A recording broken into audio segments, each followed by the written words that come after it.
So the Twitter philanthropy stuff that I think a lot of people are talking about right now, I don't think we're really a good example of that. Because, like, yeah, we've maybe tweeted about the giving we've done, but I think a lot of people now are questioning the motives and the approach of giving away money, like through On Twitter threads on and then Twitter. the requirement is like to retweet or to follow, or in other words, to get the attention drawn to that tweet.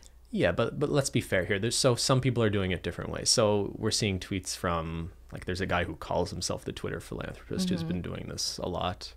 Jeffree Star did this. Tana Mongoose did this idea where, like, they say, hey, I really want to just give money directly to the people who need it right now.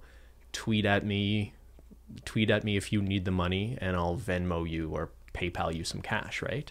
So we've seen quite a few examples of this now, and other people have made this point, Tiffany Ferg and others, but I think it bears repeating that there's something kind of strange about that approach, in that it basically turns into this competition for who has a sad story, and then it becomes just like this almost endless chain of desperate Twitter replies. Like, Yeah. it's really sad in a way, and you're asking people to very publicly talk about their terrible situation just in case you win the lottery and Jeffree Star or Tana Mongoose decides to give you the money.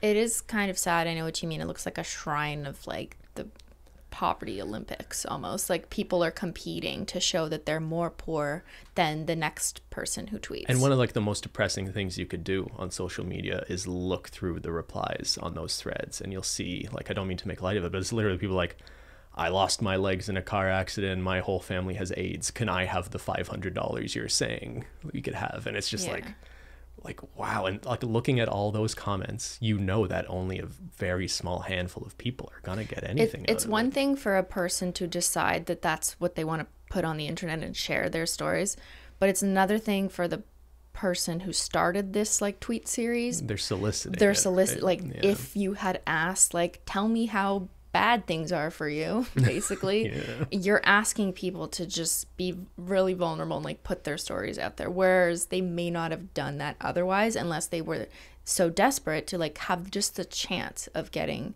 your donation.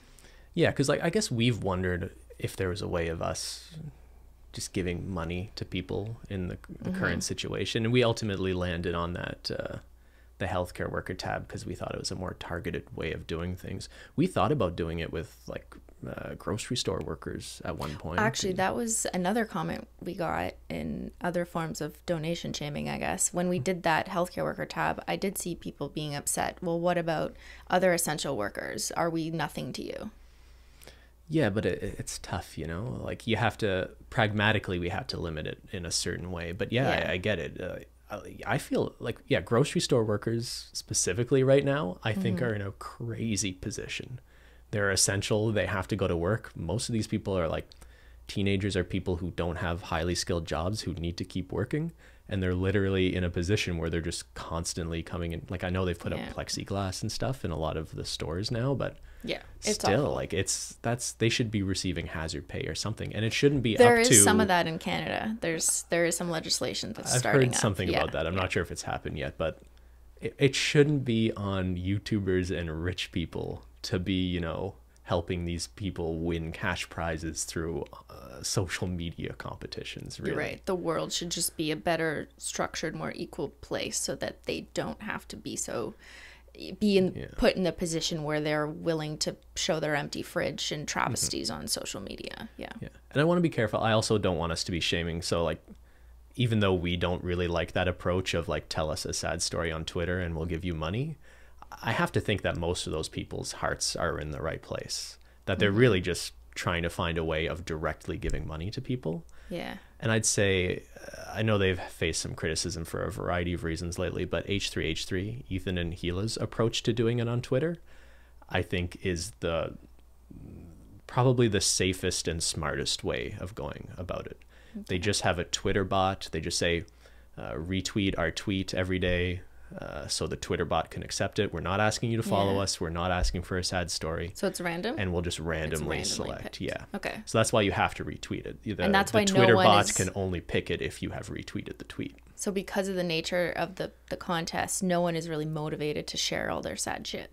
No. right? Because there's no point. And hey, yeah. if after they win it, they share a story about how impactful it is and other people see that, yeah, that's up to them. That's at their discretion. And maybe there's some value in that. So I have a lot of respect for how they're going about that. And I think it's like $150,000 over however long they're giving away.